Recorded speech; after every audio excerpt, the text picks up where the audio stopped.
हरे कृष्णा। तो हम चर्चा कर रहे थे कि किस तरह से सूरदास जी घर छोड़कर निकल पड़ते हैं और एक गांव में आकर 12 वर्ष रहते हैं। फिर यह सोचकर कि अरे मैं तो घर से निकला था गोविंद को प्राप्त करने और यहाँ आकर किन सुविधाओं के पीछे में अटक गया हूँ, तो वो गांव भी छोड़ देते हैं क्योंकि उनको गोविंद से मिलना है। तो और चलने लगते हैं। चलते चलते मथुरा पहुँचते हैं। फिर मथुरा में जाकर विश्राम घाट में स्नान करते हैं और फिर रुनकता नामक गांव में आकर कुछ वर्ष रहते हैं। तो फिर एक दिन सोचते हैं कि मुझे यहाँ पर भी रहते हुए इतने साल बीत गए, अभी तक गुरु की प्राप्ति नहीं हुई और सुना था कि बिना गुरु के गोविंद नहीं मिलते। बस यही सोचते रहते थे कि एक दिन अचानक से उन्हें बहुत कीर्तन की आवाज सुनाई दे रही थी। तो उन्होंने अपने भक्तों से पूछा कि कीर्तन की आवाज कहाँ से आ रही है। तो उनका एक भक्त कहने लगा, महाराज जगत गुरु श्री वल्लभाचार्य जी आए हुए हैं, वे यात्रा पे निकले हैं, ब्रज जा रहे हैं, गिरिराज जाने वाले हैं और उनकी यात्रा का पड़ाव आज रुनकता नामक गांव के तट पर पड़ा है और उनके साथ बहुत वैष्णव जन आए हुए हैं, बहुत भक्त हैं, ये सब मिलकर भजन कीर्तन कर रहे हैं, ये आवाजें वहीं से आ रही हैं।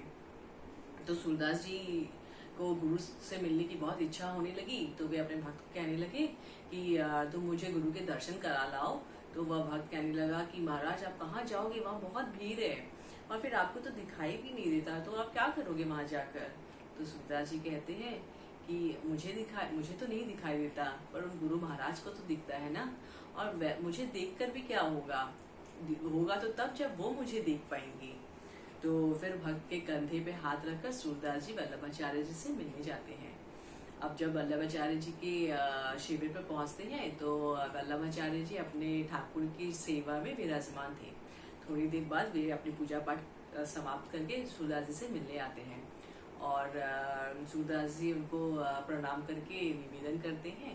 वल्लभाचार्य जी बोलते हैं कि हे सूरदास जी, मैंने सुना है कि आप तो कीर्तन करने वालों में सूर हो, तो आप हमारे ठाकुर जी को कुछ सुनाओ।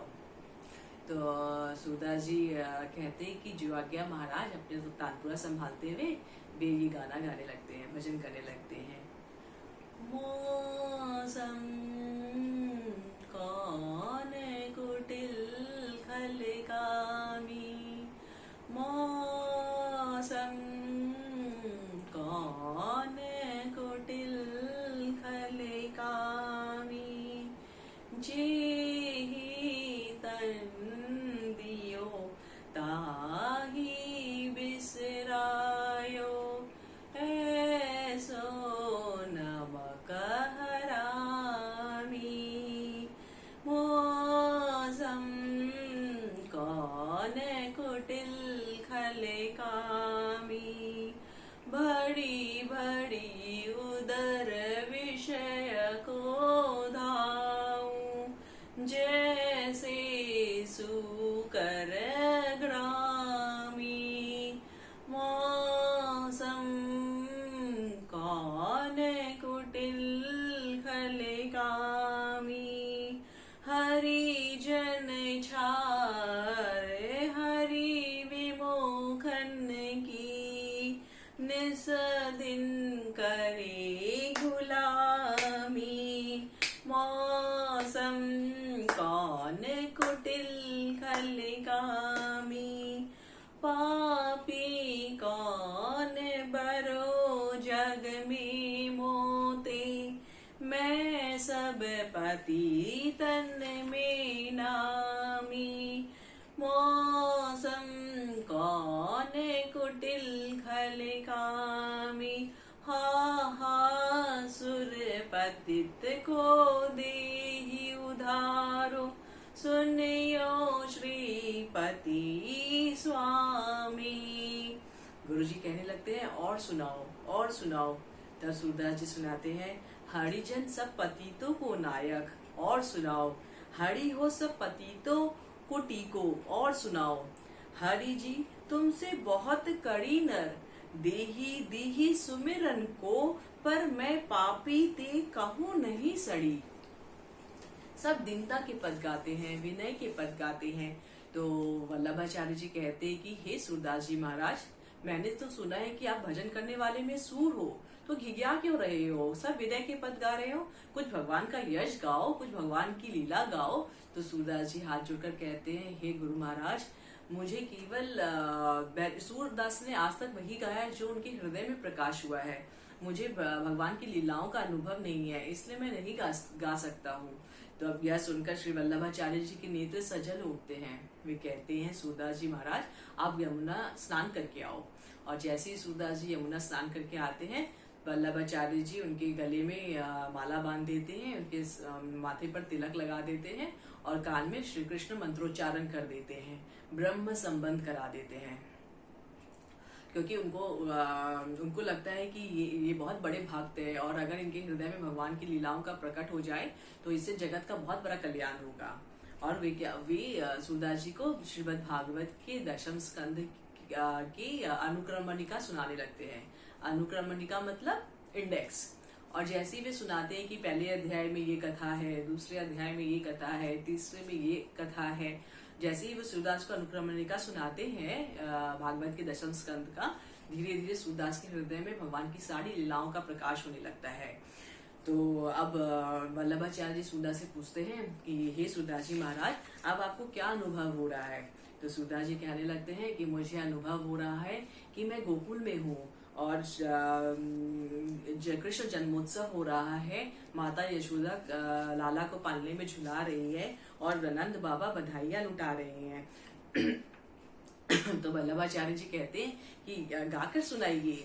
सूरदास जी गाने लगते हैं, हाय के नई बातें सुने आई, हाय के नई बातें सुने आई, यशोदा मैया लाला जायो, यशोदा मैया लाला जायो, घर घर बजत बधाई ओ माई, घर घर बजत बधाई ओ माई, हाय के नई बातें सुनने आई, हाय के नई बातें सुनने आई, नाचत ब्रज तरुण अरु बालक, नाचत ब्रज तरुण अरु बालक, गोरस कीच मचाई, हाँ एक नई बात सुने आई, हाँ एक नई बात सुने आई, द्वारे भीड़ भई गोपन की, सब नाची भुजा उठाई, हाँ एक नई बात सुने आई, हाँ एक भली बात सुने आई, सूरदास प्रभु गोकुल प्रकटे, सूरदास प्रभु गोकुल प्रकटे, घर घर बजत बधाई ओ माई, घर घर बजत बधाई ओ माई, हाँ एक नई बात सुने आई, हाँ एक नई बात सुने आई। तो फिर गुरुदेव कहते हैं कि सूरदास जी अब आपको क्या अनुभव हो रहा है? तो सूरदास जी महाराज कहते हैं कि मुझे अनुभव हो रहा है कि अब लाला कुछ बड़े हो गए हैं और पहिया पहिया आंगन में डोल रहे हैं और माता यशोदा उनके पीछे पीछे दौड़ रही है और कुछ कुछ कह रही है। तो वल्लभाचार्य जी कहते हैं कि क्या कह रही है, कुछ गा के सुनाइए। सूरदास जी गाने लगते हैं, कब मैया कह के बोले गो मेरो प्यारो सो कन्हैया, कब मैया कह के बोले गो मेरो प्यारो सो कन्हैया, गोदी उतरे पलना में आवे, गोदी उतरे पलना में आवे, मैया मैया कहत बुलावे, मैया मैया कहत बुलावे, कभी चौबारे में डोले गो मेरो प्यारो सो कन्हैया, मैया मैया कह के बोले गो मेरो प्यारो सो कन्हैया, गोदी उतरे अंगना में आवे, गोदी उतरे अंगना में आवे, अंगना में आवे लाला चरण चलावे, अंगना में आवे लाला चरण चलावे, चरण चलावे मैया बुलावे, चरण चलावे मैया बुलावे, मेरे कानों में अमृत घोलेगा, मेरे कानों में अमृत घोलेगा, कब मैया मैया कह बोले गो, मेरो वारो सुकन्हैया, सहेली कब मैया कह के बोले गो, मेरे वारो सुकन्हैया।